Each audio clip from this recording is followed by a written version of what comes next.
안녕하세요. 육성사이다 라디오입니다. 제 영상을 클릭해주셔서 감사합니다. 제 채널은 사이다 사연만 제보받아서 여러분들께 들려드리고 있습니다. 오늘 사연자분께서 보내주신 사연은 스킨십이 너무 없던 예비신랑, 알고 보니 문제가 있긴 있었네요. 라는 사연입니다. 제 약혼남은 크게 흠이라고 할 건 아닌데 좀 꺼림칙한 부분이 있어요. 바로 저와의 스킨십을 일절 거부한다는 것인데요. 사실 연애 초반에는 이마저도 큰 장점이었던 것이 저는 이 사람이 저를 많이 아껴준다고 생각했거든요. 정말 날 사랑하고 소중하게 생각하고 있으니까 함부로 대하지 않는 것이라 여기면서요. 그래서 나름 만족도 했었는데 사귄 지 1년이 다 되어가고 결혼 이야기까지 오가는 시점에도 손만 겨우 잡는 거예요. 물론 저도 스킨십을 뭐 엄청나게 좋아하는 편은 아니에요. 그러니까 이런 남자를 1년이나 만날 수 있었겠죠. 하지만 약혼남이랑 키스 한번 못 해봤다는 건 좀 심각한 일이 아닐까 그런 생각이 들더라고요. 그래서 솔직하게 이야기를 털어놓자 하는 마음에서 술자리를 마련했어요. 장소는 남친 집에서요. 근데 남친이 평소 술을 잘 못 마시는 편이라 이런 걸 그리 좋아하진 않거든요. 그래도 제가 계속해서 설득을 하니까 마지못해 알겠다고 하더군요. 그리고 취기가 적당히 오른 남친을 앞에 두고 저는 바로 직구를 던졌죠. 잠자리를 가지지 않는 것까지는 그럴 수 있다고 생각한다고요. 하지만 키스조차 안 하는 남녀가 요즘 세상에 어딨냐고. 솔직히 나는 우리 관계에 뭔가 문제가 있는 건 아닌지 불안감까지 느낀다고 말을 했죠. 남친은 또 그 말을 할 줄 알았다는 질린 표정으로 결혼하면 어차피 다 하게 될 것 아니냐고 하더군요. 이쯤 되니까 저만 밝히는 여자가 된 것 같기도 하고 뭔가 더 자존심이 상하고 그랬어요. 그래서 홧김에 그냥 제가 입을 맞춰버렸죠. 처음 닿는 입술이 너무 좋았어요. 왠지 좀 비참했지만요. 어쨌든 둘 다 취했고 여긴 남친 혼자 사는 집인데 차라리 뭔 일이라도 났으면 싶었답니다. 그런데 이 남자 반응은 제가 전혀 예상치 못했던 것이었는데요. 엄청 불쾌한 표정을 짓더라고요. 그리고는 놀라서 벙쪄있는 저를 두고는 화장실을 가서 양치까지 하고 왔어요. 그제서야 조금 정신을 차린 저는 제가 그렇게 불결한가 하는 생각으로 가득 차서 번뇌의 시간을 보내야 했죠. 아니 어쩜 사람이 저럴 수 있죠? 저는 그때 진짜 서운함이 폭발하고 여자로서의 모든 자존심이 와르르 무너지는 것 같았어요. 그래서 저는 결국 그 자리에서 그냥 엉엉 울어버리고 말았습니다. 어떻게 나를 더럽다는 듯 양치를 하러 갈 수 있죠? 우리 첫 입맞춤인데 내가 그렇게 불결하냐고 말을 했죠. 그랬더니 한참 동안 말이 없던 그가 고심 끝에 조심스럽게 입을 열더라고요. 자기가 결벽증이 너무 심해서 솔직히 이런 스킨십이 어렵다고요. 저한테서 화장품 냄새랑 술 냄새가 너무 많이 나서 견디기 힘들다네요. 평소 유난스럽게 깔끔을 떠는 편이란 것은 익히 알고 있었지만 설마 그게 스킨십에 영향을 줄 정도라고는 상상도 못 해봤어요. 그래서 저도 알겠다고 말을 하고는 고민을 많이 하게 되었죠. 내가 과연 이 사람이랑 앞으로 함께 살아갈 수 있을까 싶었어요. 하지만 사랑한다면 극복하지 못할 문제라고 여겨지지도 않았어요. 그래서 다시 한 번 더 남친의 손을 잡아주었죠. 그런데 얼마 후 저는 모든 전말을 알게 되고 다시금 큰 충격에 빠졌답니다. 남친이 평소에도 친하게 지내는 친구랑 통화하는 걸 우연히 엿듣게 되었거든요.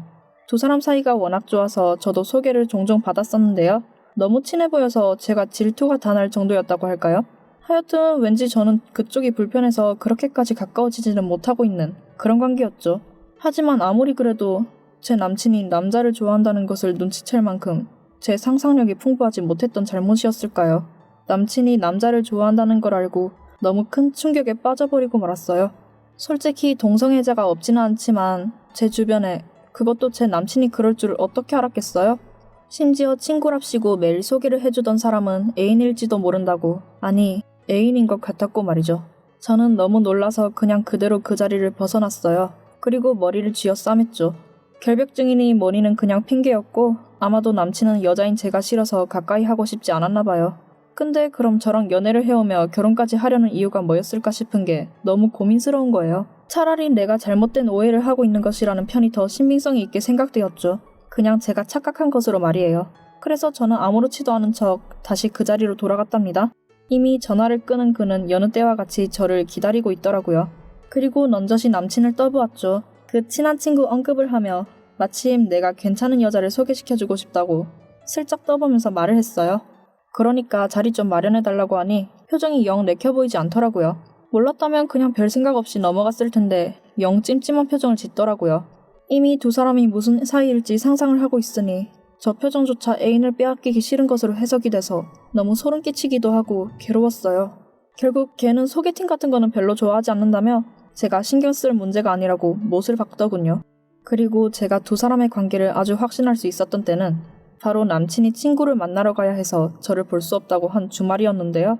그냥 누가 보아도 친구라기보다는 애인에 가까운 모습이더라고요. 저걸 왜 이제 알았나 싶은 제가 멍청하게 느껴질 정도로요. 하지만 솔직히 어떻게 상상하겠어요. 내 남친이 동성애자라는 것을요. 그렇다고 제가 딱히 이런 사람들을 혐오한다는 것은 아니에요. 그렇지만 이렇게까지 나에게 상처를 주었는데 이건 완전히 경우가 다른 문제였죠. 그래서 뒤도 돌아보지 않고 남친에게 파혼을 하자고 했어요. 덤으로 한마디 덧붙이면서요. 동성애 친구랑 스킨십 하느라 여자친구랑은 할 수가 없었던 건 줄 내가 미처 몰랐네. 들켰다는 사실에 사색이 되더라고요.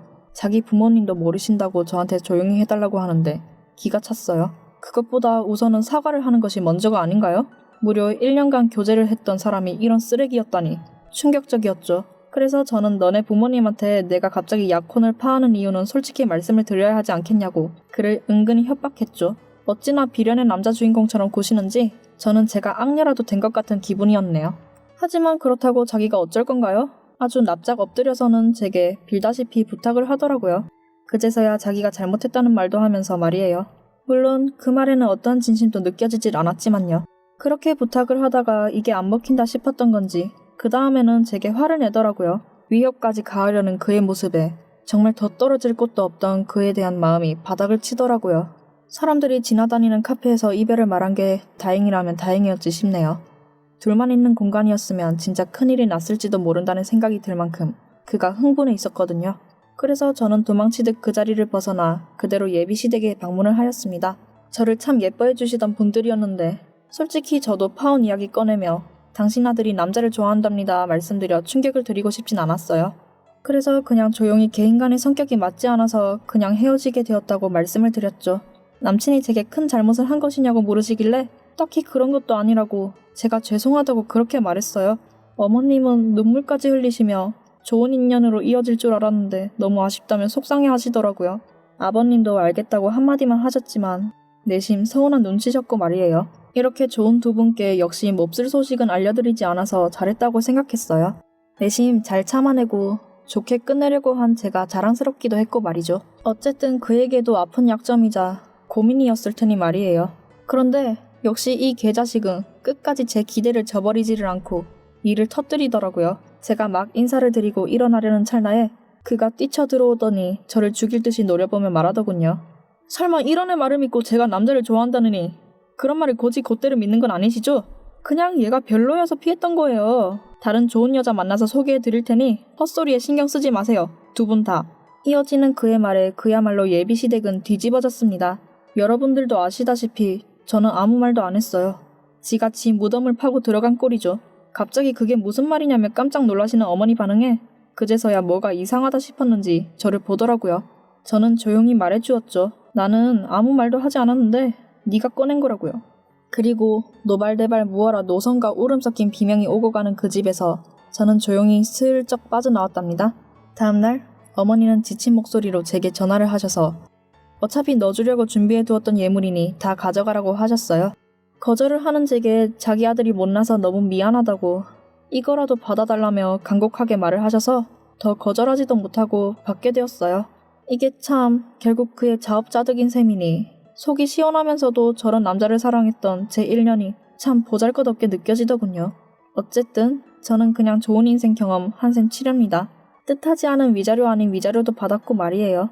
진짜 파란만장하다는 표현은 이런 경험 하나쯤은 해봐야 써먹을 수 있는 게 아닐까 싶네요. 살다 별걸 다 경험해봅니다. 라고 사연을 보내주셨습니다. 사연을 들으시고 이번 사연 후기를 긍정적으로 댓글로 남겨주시면 사연자분께 더욱 많은 힘이 될 것 같아요. 시청해주셔서 감사드리고 제 영상이 마음에 드셨다면 구독과 좋아요, 알림 설정까지 부탁드립니다. 감사합니다.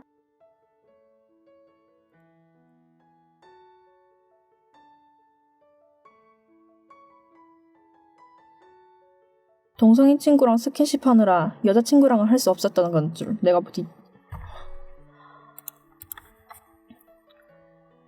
어쨌든 그에게도 아픈 약점이자 고민인 일이었을 이거라도 받아달라며 간곡하게